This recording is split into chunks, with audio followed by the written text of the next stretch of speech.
नमस्कार विद्यार्थी मित्रों, Sanskriti secondary and higher secondary school campus Sehore के ऑनलाइन एजुकेशन में आपका स्वागत है। आज का विषय हिंदी और मैं हूँ डाबी प्रवीण, कक्षा 11। तो अगले वीडियो लेक्चर के तास में कक्षा 11 में हम प्रयोजनमूलक हिंदी के विविध रूप के बारे में थोड़ी बड़ी जानकारी प्राप्त की कि हिंदी के विविध कौन से रूप है। तो बताया गया था कि हिंदी भाषा है वो हमारा देश बहुभाषी देश है और हमारे देश में अनेक बोलियाँ बोली जा रही है, जैसे कि गुजराती, कश्मीरी, तमिल, तेलुगु आदि वगैरह। और फिर हिंदी इन सब में सबसे ज़्यादा भारत में बोले जाने वाली बोली हिंदी थी। और फिर हिंदी का विकास खड़ी बोली हिंदी में से हुआ। और फिर यहाँ बताया कि बोलने के क्षेत्र की दृष्टि से हिंदी के 3 रूप माने गए हैं। हम समझ सकते हैं जनपदीय रूप, राष्ट्रीय और अंतर्राष्ट्रीय रूप। और जिसमें पहला जो रूप था जनपदीय, यानी कि लोगों की व्यवहार की भाषा, अलग अलग राज्यों में अलग अलग प्रकार की हिंदी, खड़ी बोली आदि, राज्य के अनुसार अलग अलग बोली, क्षेत्र के अनुसार अलग अलग बोली। और कई हिंदी के नाम से कई राज्यों की जो राजभाषा भी बनी। और इसी तरह कई ऐसे शहर हैं जिनके नाम हिंदी भाषा के आधार पर, जैसे कि बम्बई तो मुंबई, कलकत्ता तो कोलकाता, हैदराबादी तो हैदराबाद। तो यही जनपद हिंदी पहला रूप था। और फिर दूसरा राष्ट्रीय रूप खड़ी बोली पर आधारित था। और फिर हिंदी को मानक हिंदी भी कहा गया और राजभाषा के रूप में भी स्वीकार करने की बात हुई। तो इस खड़ी बोली हिंदी का विकास कब हुआ? तो कि 19वीं शताब्दी में हुआ। और प्राचीन समय में 10वीं और 11वीं शताब्दी में हिंदी की पुरानी हिंदी मिलती थी। और 13वीं शताब्दी के अंत में अमीर खुसरो ने खड़ी बोली हिंदी में पहली कविता पहेलियाँ मुकरियाँ लिखी।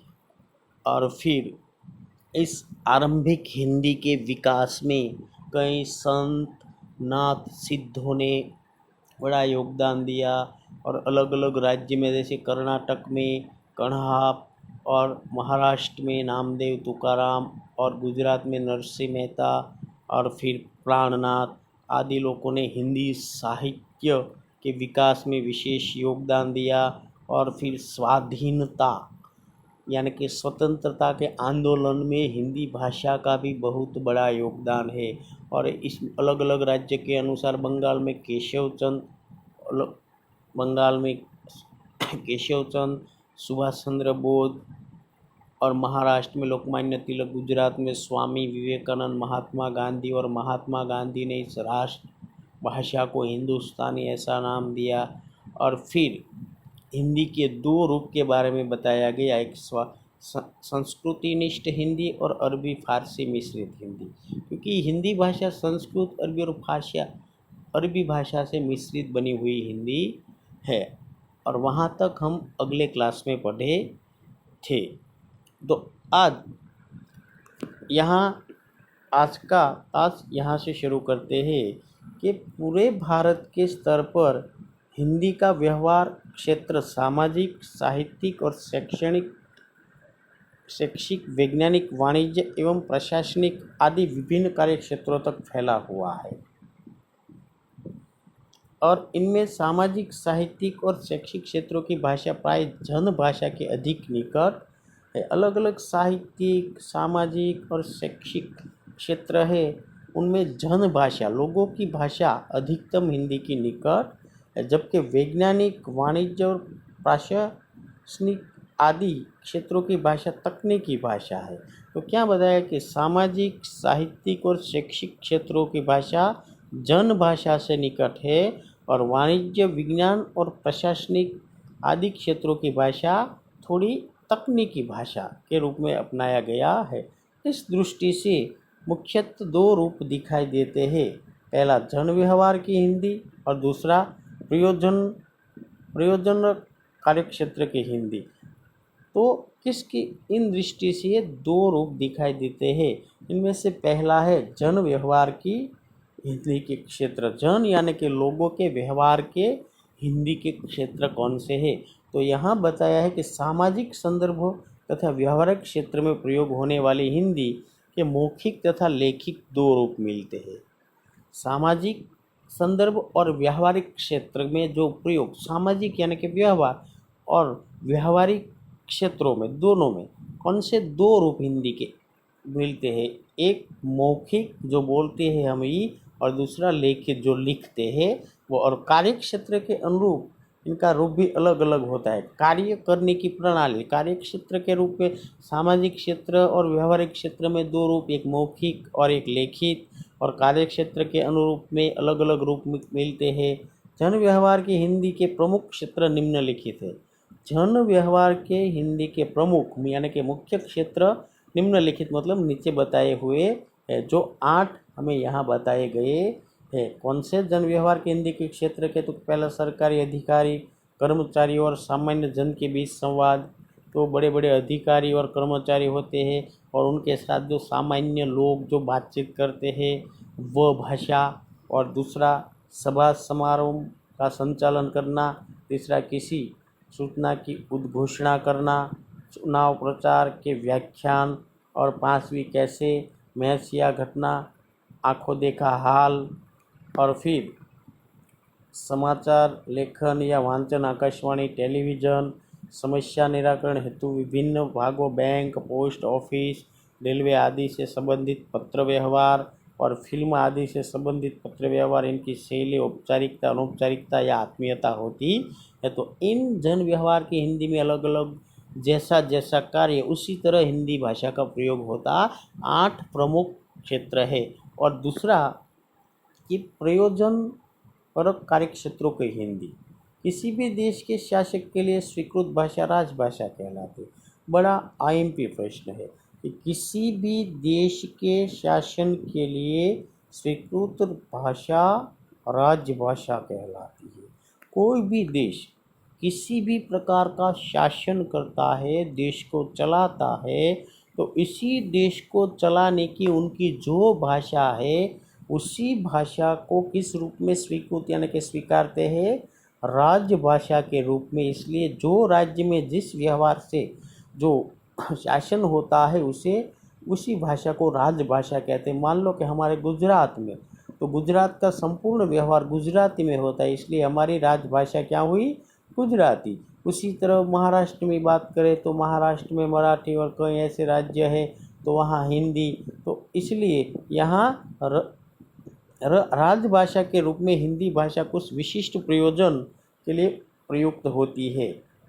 विशिष्ट प्रयोजन, कोई अलग प्रयोजन हेतु के लिए प्रयुक्त होती है। हिंदी के इस रूपों को प्रयोजन मूलक हिंदी के रूप में जाना जाता है और इसकी विस्तृत चर्चा अगले प्रकरण में की जाएगी। तो इनकी जो डिटेल में जो बात है वो यहाँ कहते हैं कि अगले प्रकरण में जानकारी प्राप्त करेंगे। तो यहाँ और फिर आज हिंदी का प्रयोग अंतर्राष्ट्रीय स्तर पर भी हो रहा है। तो तीसरा प्रकार है ना, पहले बताया था जनपदीय, राष्ट्रीय और अंतर्राष्ट्रीय।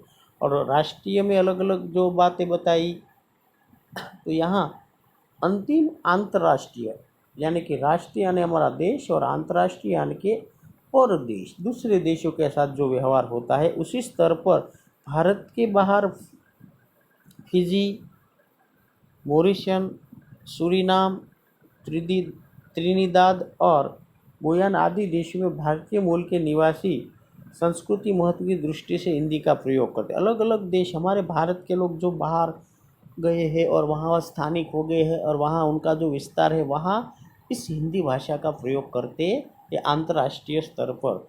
यूरोप के देशों, ऑस्ट्रेलिया और एशिया महाद्वीप के अनेक देशों में जैसे चीन, जापान, कोरिया आदि में विश्वविद्यालय स्तर पर हिंदी का अध्ययन और अध्यापन हो। सबसे बड़ी बात, ये जो यूरोपियन देश है और ऑस्ट्रेलियन और एशियन महाद्वीप के अनेक देशों में, जैसे चीन, जापान, कोरिया आदि में विश्वविद्यालय, यूनिवर्सिटियों में हिंदी भाषा का अध्ययन और अध्यापन हो रहा है। Nepal, Myanmar, Bangladesh, Sri Lanka, Pakistan, Malaysia, Singapore आदि आदि देशों में भारतीय बड़ी संख्या में व्यापार करते हैं। तो हमारा देश जो अंतर्राष्ट्रीय स्तर पर जो आयात निर्यात करता है, उनमें Nepal, Myanmar, Bangladesh, Sri Lanka, Pakistan, Malaysia, Singapore आदि देशों में भारतीय बड़ी संख्या में व्यापार करते हैं। उनके जीवन में हिंदी का महत्वपूर्ण स्थान है। तो इन देशों के साथ व्यवहार करने में तो हिंदी भाषा का महत्वपूर्ण स्थान है। और अंत में संक्षेप में, टूक में अगर बताया जाए संक्षेप में, तो आज हिंदी साहित्यिक भाषा होने के साथ साथ भारत की राजभाषा और संपर्क भाषा है। केवल साहित्यिक भाषा नहीं, उनके अलावा भारत की वो राजभाषा है और संपर्क भाषा। और राजभाषा कब मैंने आपको बताया कि 14 अक्टूबर 1949। तो संपर्क की भाषा भी है और राजभाषा भी। यह हमारी सामाजिक संस्कृति एकता का माध्यम है और यही भाषा हमारी सामाजिकता और संस्कृति की और एकता का उत्तम माध्यम हिंदी भाषा है। इसलिए वो भारत के सबसे बड़े हिस्से में हिंदी भाषा का प्रयोग हो रहा है, इसलिए एकता का उत्तम माध्यम है। हिंदी में देश की सामाजिक संस्कृति की अभिव्यक्ति हुई है। तो यह आज का लेक्चर था, जो प्रयोजनमूलक हिंदी और भाग 2 को हिंदी के विविध रूपों में हिंदी का किस तरह प्रयोग हो रहा है, यही जानकारी हमने आज प्राप्त की। और यहाँ हम इस क्लास को समाप्त करते हैं। तब तक आप अपने घर में रहें, सुरक्षित रहें और अपना ख्याल रखें। नमस्कार।